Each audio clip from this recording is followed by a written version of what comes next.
Welcome back. Myself Dr. G.B. Kale, Associate Professor and Head Department of Zoology, GS Science, Arts and Commerce College from District Buldhana of Maharashtra. I am going to present my seminar on neuromuscular junction. As we know, neuromuscular junction is the junction between neuron and the muscle. And when we talk about neuromuscular junction, every muscle fiber and every neuron has its own area of the physiological area of working. As shown in the previous slide, here you can observe this is the neuron and this is the muscle, and within the muscle and the neuron, they are not in intimate contact. However, there is a slight gap. That gap is nothing. It is the synaptic cleft. When a neuron wants to form a functional region between, or it can be a muscle or it can be a nerve fiber. If they at the post-junctional membrane, it is a nerve fiber, it can be treated as a synapse. And when it is a muscle, it can be a neuromuscular junction. As looking, there is no intimate contact and there is a slight gap here, and that gap is known by synaptic cleft. This is the neuron. This is the neuron which have lost its terminal buttons, and which here you can observe a flattened more surface. More the surface and more will be the area, functional area between a muscle fiber and the neuron. In our presentation, or in my presentation, what we are going to learn here, we will draw a schematic diagram. We will describe step by step events of neuromuscular transmission, then classification of if there are any blockers, or there are some natural or some drugs are there which block this natural phenomenon. Then we will also go through this, and we will also focus on some disorders regarding neuromuscular junction. Students, as already cleared, it is the junction between a nerve fiber and the muscle. Means when we talk about control mechanism of the body, it is coordinated by two different mechanisms. One is hormonal mechanism, and this is the second one is the neuromuscular mechanism, or it is also called as the nervous coordination. That is the coordination between neuron and neuron, and coordination between neuron and the muscle fiber. So looking these are in the diagram, neuromuscular junctions are there, and these are the axons of the muscle fiber, nerve fiber. Let us go through this diagram. This is the again presynaptic membrane of this is the neuron, which are lost is the terminal buttons. You can find here a large number of vesicles. The vesicles, these are filled with acetylcholine, and acetylcholine acts as a neurotransmitter. That is a natural coordinator. That is a natural messenger here, which acts, and that neurotransmitter, they are stored in the synaptic vesicles, or these are the their vesicles which are in the form of globules there. And this is the junction or post-junction membrane, or this is also called as the post-junctional membrane. It can be, as stated earlier, it can be a neuron also, and it can be a muscle fiber also. Students, there is a great role of calcium there. The whole phenomenon, the whole structure and whole mechanism is mainly controlled by calcium ion there. Calcium ion, they play significant role in the propagation of nerve impulse from neuron to the next muscle. When we talk about there are you can find here zigzag linings. So zigzag linings, these are meant for providing maximum functional area.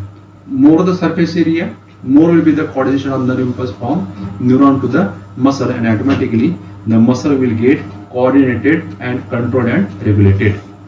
So that is why these are the folds of sarcoplasm. Sarcoplasm means this is the endoplasmic reticulum of the post-junctional membrane or muscle fiber.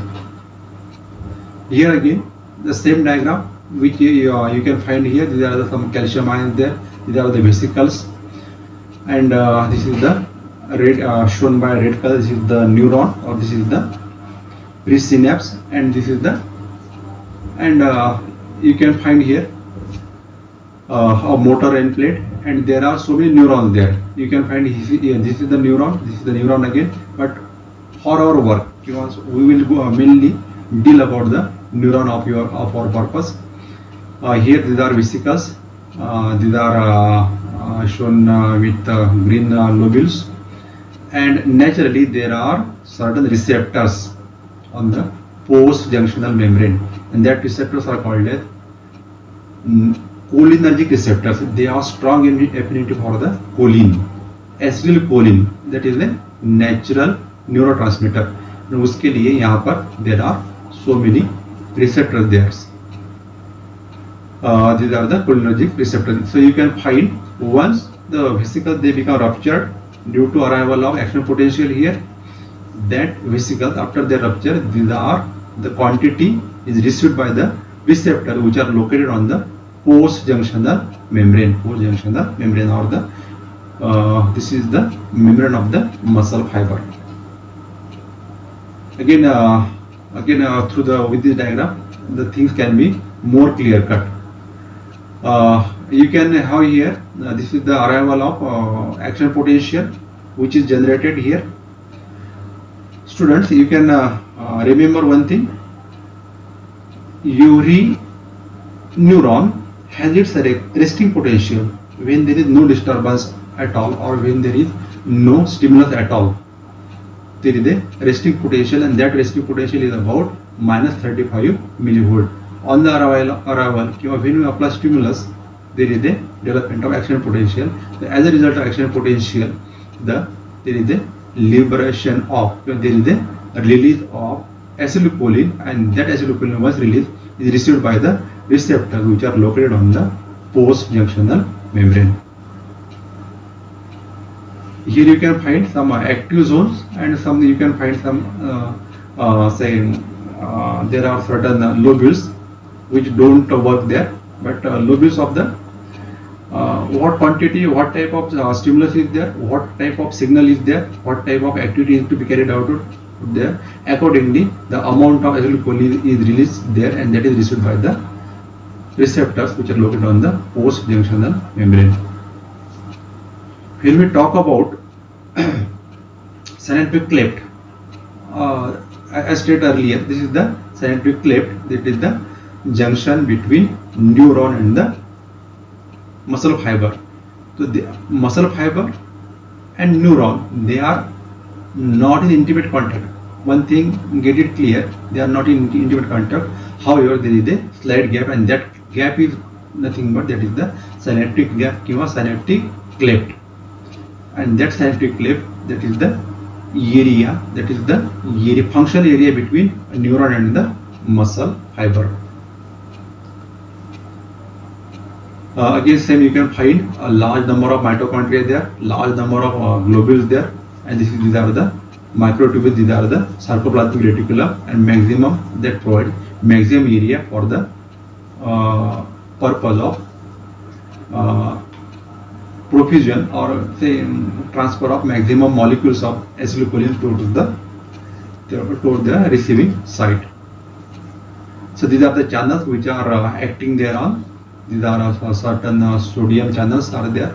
There are certain potassium channels, which that is a type of active transport which occurs at the cost of energy. That is why the whole phenomenon, the whole process is the active phenomenon. That is it occurs at the cost of energy. That is why it is a active transport across the membrane.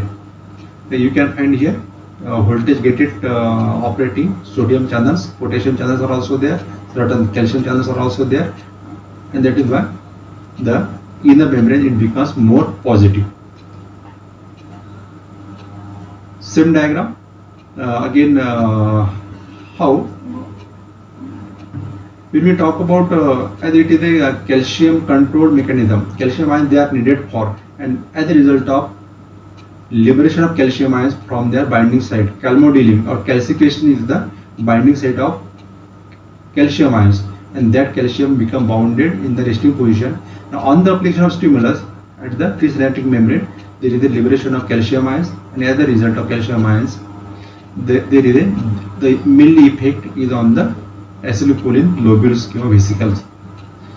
So it is a mainly calcium channels are there, and calcium channels they provide entry of calcium ions into the presynaptic membrane. As a result, once they are received, there is a rupturing of the vesicles, and as a result of there is a liberation of acetylcholine, and here is the complex formation, acetylcholine receptor complex formation.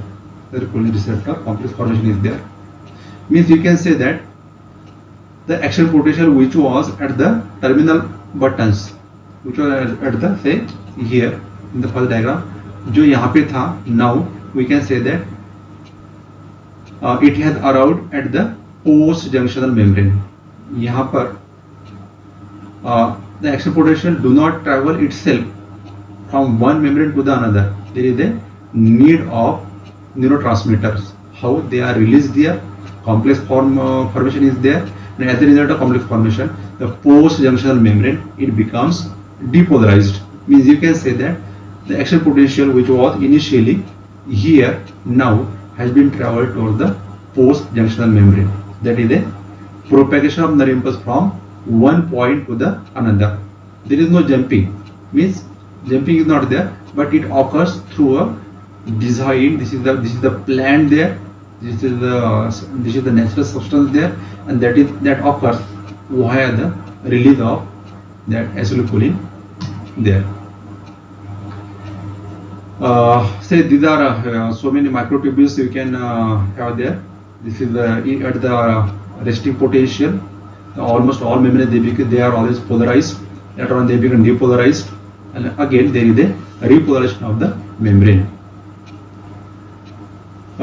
One thing is clear that after the complex formation, after the complex formation, much more quantity of the acetylcholine is in the larger form, or it is not in the usable form. The excess of the released neurotransmitter is destroyed or is converted by with the help of enzymes are there. Acetylcholinesterase is there. Acetylcholinesterase is there. ACHE, and ACHE there is a nerve, there is a blood vessel there. And ACHE once it gets split into acetate plus choline, and acetate plus choline enters the blood vessel, and from the blood vessel it enters the its mitochondria. So in the same diagram, ACHE is there, and ACHE it brings out the breakdown of excess of neurotransmitter at the synaptic cleft, and that is again split into two components, choline plus acetate, and choline plus acetate enters in the mitochondria, because mitochondria these are the biological site of production of acetylcholine. Okay, these are various channels there. I think this is again a repeated one. No need to explain it. When we talk about potentials there, when we talk about potentials, as a potential they are about resting potential, that is a minus 35 millivolt. Then action potential it may go up to plus 35 millivolt, and again there is a way of repolarization. So that is one. If you draw diagram, yes, this is the diagram. This is the peak point. This is the peak point of action potential. Means the stimulus is at the maximum. This is the phase of contraction, and this is the phase of relaxation, and that two phases they constitute the formation of action potential. So action potential is nothing but there is the sort of biological energy which is generated as a result of stimulus.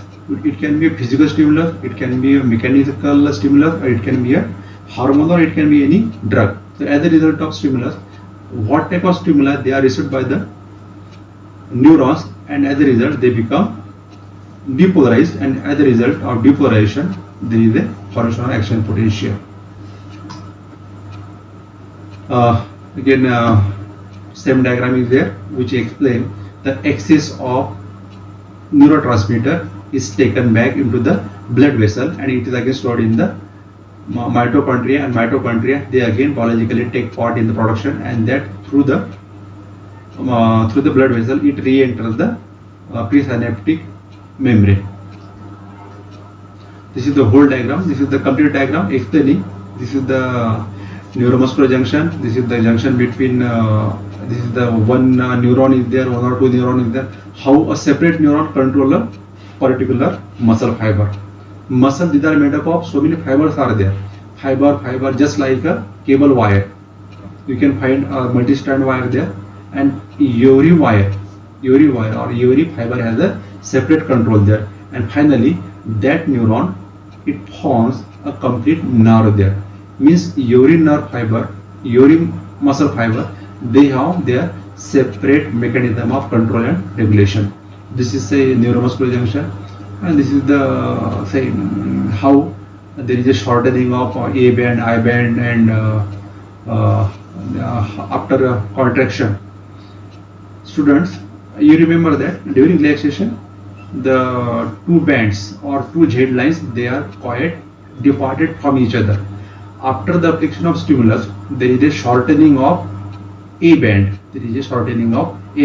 However, the I band, they remain constant. These are the oval shape. These are the Z lines there. That Z lines, they bring together the inner membrane, myosin and actin filament. This is the myosin and actin assembly, and as a result of shortening of the two bands, the muscle, they develop a type of tone, and we can say that muscle is under tonicity, or muscle is under tone, tension, in a contractile position. This is the how the complete mechanism, how the discharge is there, and how the acetylcholine is again biologically taken up by the blood vessel.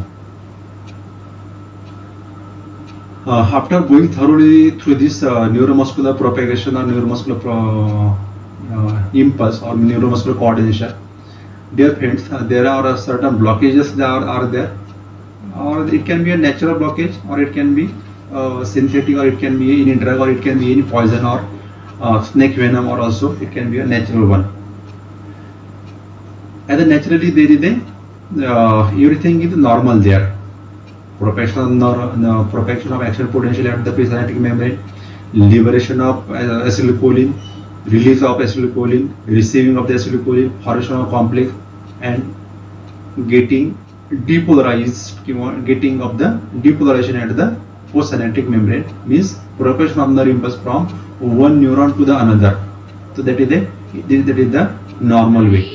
But this channel, it may get blocked due to some toxic substances are there.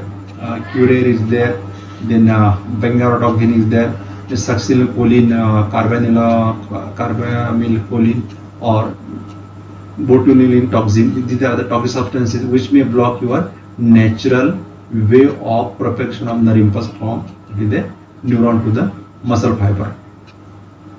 How they block? This is this mechanism, this diagram. It illustrates how that mechanism get blocked there. And this is the natural case, and once the poisonous substances are there, they may inhibit the propagation, they may inhibit the liberation of acetylcholine. Once it gets liberated, at the second stage, the liberated acetylcholine will not be received. If once it is received, there will not be formation of the complex. So at every step, the toxic substances, they try to arrest the acetylcholine which is released from the presynaptic membrane. Means every aspect, every step, it can be controlled, and or the drug they try to control at every moment of the. That is why the impulse will not propagate from one neuron to the muscle fiber, or one neuron to the another neuron also. That is why the two things, the complete mechanism can be blocked here due to some blockers are there, neuromuscular blockers are there. There are students, you can find some there are dangerous broadly deadly snakes are there, crate is there, or Bungarus is there. These are the deadly poisonous or deadly which affect the whole phenomenon. It is a neurotoxic. The venom of crate or the venom of large snakes, even a very small drop of venom which is circulated throughout the body, which may arrest the complete mechanism. Again, same. This is natural way, and this is the arrested mechanism. So this is the neurotoxic venom is there. Venom of the crate, venom of the cobra also, it is also neurotoxic one. Means in almost all, in both the cases, the nervous system get completely collapsed. That is why it will not pass to the next muscle fiber, or it will not pass to the next nerve fiber. These are certain again blockers are there. Then botulinum toxin, these are the Clostridium botulinum, these are again certain which arrest the natural mechanism. After these inhibitors, we can have enhancer are there, which motivate or which activate your biological system of propagation of nerve impulse.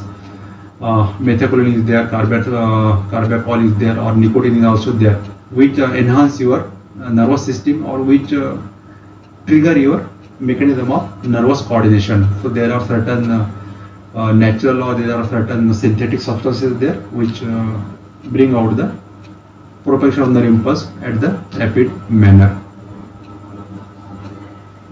These are again certain neogestin. There are certain drugs are there. There are certain hormones are there. They can help in the stimulation of the propagation of nerve impulse. These are disorders which are resulted due to non-propagation or non-conduction of the nerve impulse from one neuron to the another. These are myasthenia gravis. This is a neuromuscular disorder there, or there can be a respiratory disorder also there. The whole mechanism, every mechanism of the body is controlled by neuron. So you can mind well that if the neuron, the functioning of the neuron get blocked, if the pathway get blocked, that cell, that organ or that tissue, it will not work in normal manner. That is why it may result in the alteration of the normal working and normal mechanism of that particular organ. That is why the neuromuscular propagation should be a normal process, or it can be a normal phenomenon. So thank you very much. After going through this presentation, I think you can have more idea regarding neuromuscular junction. I think this is sufficient for this presentation. Thank you very much. As we are suffering, we are very much worried about COVID-19 pandemic. I will suggest